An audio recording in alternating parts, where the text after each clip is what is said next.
토지와 공동저당 설정된 기존 건물 철거 후 신축한 건물에 대한 법정지상권 및 임차인 대항력. B는 토지 및 지상 건물을 매수하여 소유권 이전 등기를 격려하면서 유조합 앞으로 토지와 건물에 관해 공동근저당을 설정해 주었습니다. 이후 B는 기존 건물을 철거하고 다세대 주택을 신축하였습니다. 다세대 주택에는 임차인들이 들어와 전입신고를 하였고 일부는 전세권 등기도 했습니다. 하지만 B가 채무를 변제하지 못하자 공동근저당권자인 유조합은 토지에 대한 임의경매를 신청하였고 경매 절차에서 원고가 낙찰받아 토지 소유권을 취득하였습니다. 원고는 건물 소유자인 유를 상대로는 건물 철거를 청구하면서 임차인인 피고들을 상대로는 건물에서 퇴거하라는 청구를 하였습니다. 법원은 1심에서 원고의 청구를 모두 인용하였습니다. 즉 건물 소유자에게는 건물의 철거 및 토지 인도를 하라는 판결을 선고하고 임차인인 피고들에게는 건물에서 퇴거하라는 판결을 선고하였습니다. 1심 판결에 대해 건물 소유자는 항소하지 않았고 임차인들만 항소하였는데 항소심 법원은 피고들의 항소를 기각하여 2심 판결을 유지하였습니다.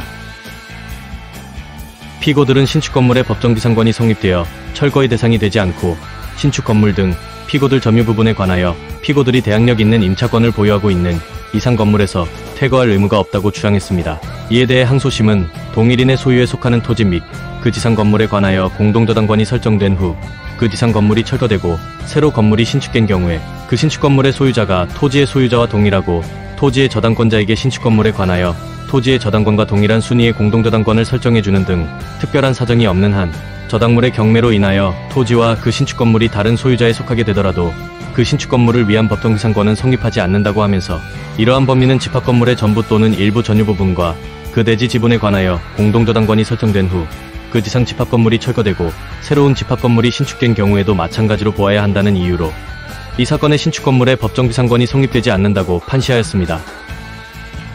임차인이 대항력을 토지 소유자에게 주장할 수 있는지에 대해서 항소심은 주택임대차보호법상의 대항력은 기본적으로 건물에 관한 것이고 토지를 목적으로 하는 것이 아니므로 원고의 토지 소유권 행사를 제약할 수 없고 건물임차권의 대항력은 기본적으로 건물에 관한 것이고 토지를 목적으로 하는 것이 아니므로 이로써 토지 소유권을 제약할 수 없고 토지에 있는 건물에 대하여 대항력 있는 임차권이 존재한다고 하여도 이를 토지 소유자에 대하여 대항할 수 있는 토지 사용권이라고 할 수는 없다.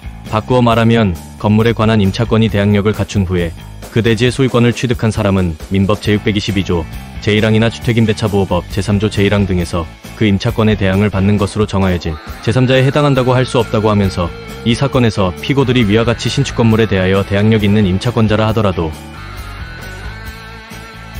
이를 들어 토지 소유자인 원고에 대하여 하는 위 주장은 더 나아가 살펴볼 필요 없이 이유 없고 나아가 위 피고들이 신축 건물에 대한 전세권을 가지고 있다고 하더라도 전세권 설정자가 건물의 존립을 위한 토지 사용권을 가지지 못하여 그가 토지 소유자의 건물 철거 등 청구에 대항할 수 없는 경우에 민법 제304조 등을 들어 전세권자 또는 대항력 있는 임차권자가 토지 소유자의 권리 행사에 대항할 수도 없다 할 것이다 라고 판시하였습니다.